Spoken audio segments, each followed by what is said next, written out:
बिस्मिल्लाहिर्रहमानिर्रहीम। अस्सलाम वालेकुम। कैसे हैं आप सब? उम्मीद है कि बिल्कुल खैरियत के साथ होंगे। वीकेंड आ चुका है और वीकेंड डिनर के लिए बड़ी ही ज़बरदस्त रेसिपी आज मैं आपके लिए लेके आई हूँ और ये रेसिपी है मसाले वाले मुर्गी के सालन या चिकन मसाला करी की। रेसिपी शुरू करते हैं उससे पहले अगर आपने अभी तक मेरे चैनल को सब्सक्राइब नहीं किया है तो चैनल को सब्सक्राइब कर लीजिए और बेल बटन को प्रेस कर लीजिए ताकि हर नई आने वाली वीडियो का अलर्ट सबसे पहले आपको मिल सके।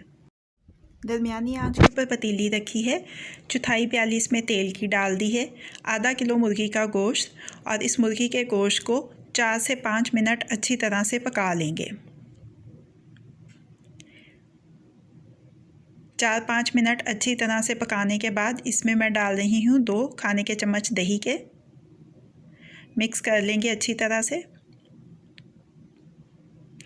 अब इसमें मसाले शामिल करने हैं। देख लीजिए, लाल मिर्च का पाउडर है 1 चाय का चम्मच, नमक हस्बे जायका, ज़ीरा धनिया 1-1 चाय का चम्मच, काली मिर्च और देगी मिर्च आधा चाय का चम्मच और हल्दी 1/4 चाय का चम्मच।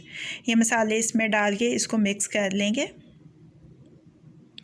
अच्छी तरह से मिक्स करने के बाद मैं इसमें सालन पेस्ट डाल रही हूँ आधी प्याली। इसकी रेसिपी मैंने आपके साथ शेयर की हुई है, मेरे चैनल के ऊपर मौजूद है, आप वहाँ से देख सकते हैं। अच्छी तरह से भूनने के बाद पानी डालेंगे हस्बे ज़रूरत और ढक्कन लगाकर इतनी देर तक पकाएंगे कि मुर्गी का गोश्त अच्छी तरह से गल जाए और मसाला गाढ़ा हो जाए। मुर्गी गल चुकी है। अब इसमें डालेंगे गरम मसाला पाउडर आधा चाय का चम्मच, 1 से 2 सब्ज़ मिर्चें स्लाइसिस में कटी हुई, थोड़ा सा सब्ज़ धनिया बारीक कटा हुआ और ढक्कन लगा के 2 से 3 मिनट धीमी आंच के ऊपर दम देंगे।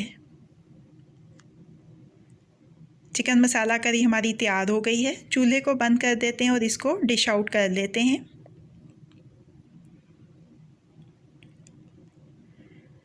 चिकन मसाला करी को डिश आउट कर रहे हैं। इसको आप चावलों के साथ भी खा सकते हैं, नान के साथ भी खा सकते हैं, रोटी या पराठे के साथ भी खा सकते हैं। ये सालन हर तरीके से बड़ा मज़े का लगता है, चाहे नान के साथ खाएं, चाहे तंदूरी रोटी के साथ खाएं या चावलों के साथ खाएं।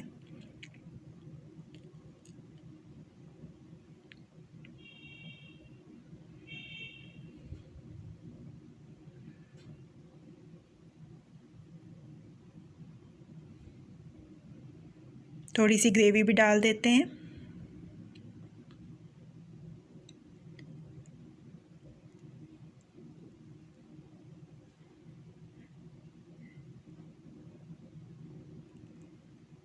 चिकन मसाला करी को डिश आउट कर लिया है। अब इसको गार्निश कर देंगे सब्ज़ धनिया के साथ और सब्ज़ मिर्चों के स्लाइसिस के साथ। चिकन मसाला करी अब रेडी टू सर्व है। कैसी लगी आपको आज की रेसिपी? फीडबैक ज़रूर दीजिएगा। अगर आपको मेरी रेसिपी पसंद आई है तो इसको लाइक और शेयर भी कीजिएगा। मज़ीद झटपट बन जाने वाली मज़ेदार रेसिपीज़ जानने के लिए मेरे चैनल को देखते रहिए। अल्लाह पाक आपके दिलों को, घरों को, दस्तरखानों को हमेशा आबाद रखें। फ़ी अमान अल्लाह।